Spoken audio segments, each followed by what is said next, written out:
Greetings. The following is a segment in which I'm interviewed of part 4 of a 4-part series by Phoebe Unter called Race Traitor, done for the Heart Radio.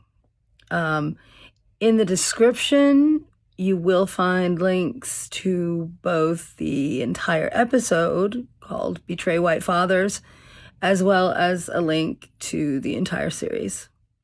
Enjoy. White abolitionist. Changes institutions, dismantles whiteness, and does not allow whiteness to reassert itself. I think I just might have met a race traitor when I talk to Stephanie Hofeller, the early 50s anarchist whistleblower of my dreams. She is still as angry as I am about systemic white supremacy, and she's been questioning her role in it for a long time. It's cool talking to you about this because I feel pretty similarly about the world. And I mean, my parents they're liberals, but instilled a lot of things in me that I later unlearned. But I'm often dismissed by older people as this is something you'll grow out of, or this is something that isn't sustainable to fight for certain things. And so it's just cool. Yeah, to well, you. I feel still it is. Their system is not sustainable. That's what's not sustainable. My lived experience has done nothing but radicalize me further over the years. Stephanie's lived experience is this. She grew up the daughter of Tom Hofeller. Tom was a political guy. He worked for the Republican National Committee. And his biggest contribution to upholding white supremacy was his work in gerrymandering. In fact, he's known as the Michelangelo of the modern gerrymander. Gerrymandering is a way of doing redistricting, and redistricting is the very regular government practice of redrawing the lines around congressional districts so they're roughly equal in population. This happens after the census every 10 years.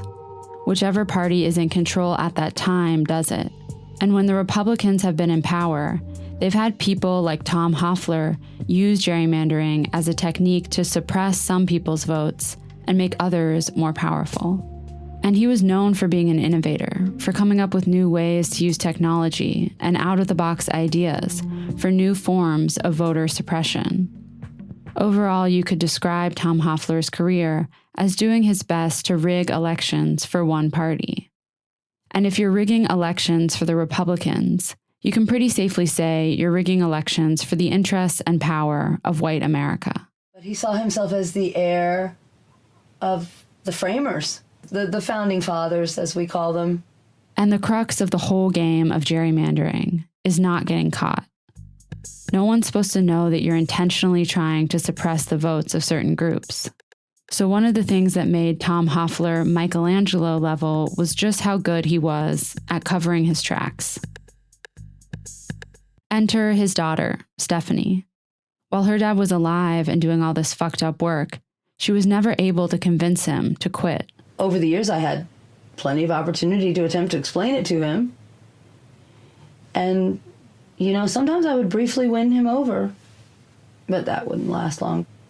But when he died 2 years ago, she went into his house and happened to find a bunch of his hard drives. And when she realized what was on the hard drives, she handed them over to lawyers who found actual proof that his work in voter suppression was deliberately racist and partisan. With the addition of the Hofeller files, the musings, the way he put these things together just made everything that we suspected blatantly clear. One thing they found has to do with a news story from 2018. The U.S. Department of Commerce announced Monday that it plans to add back a question on citizenship status to the 2020 census. The Department of Commerce's official reason for this was it's necessary to adhere to the Voting Rights Act, which prohibits racial discrimination in voting. At the time, people thought this was fishy. Lawyers got on the case to prove that, in fact, it was discrimination fueling this census question. The case went all the way to the Supreme Court. What people hadn't known before Stephanie released the Hofeller files was that the citizenship question was her father's idea. And in the Hofeller files, they found this key piece of evidence, an unpublished analysis Tom Hofeller wrote, which said, in his own words, that the maps made with citizenship data from the census would be advantageous to Republicans and non-Hispanic whites. They would dilute the political power of Latinx people, and the citizenship data would allow for even more pernicious gerrymandering. The Hofeller files also revealed records of his communication urging Trump's transition team to add the question. And as we know, they went forward with the plan. But the Supreme Court, likely convinced by the evidence in the Hofeller files, agreed that the government's official reason for having the citizenship question was bogus, and it wasn't allowed to go through. I asked Stephanie if it was a hard decision to give up these files exposing her dad, to betray him, but she says it wasn't. She had been waiting her whole life to expose and undo the great injustices that her father had orchestrated against Black people and people of color all over the country. But Stephanie also feels connected to her dad. She was his only child. She does feel responsible for not having been able to change his mind. So she also feels like releasing the files does a service to him and her whole family. The one thing that my father could not do that you really kind of have to do in order to obtain forgiveness is you have to fucking confess. You have to come to terms with it and say, I did this.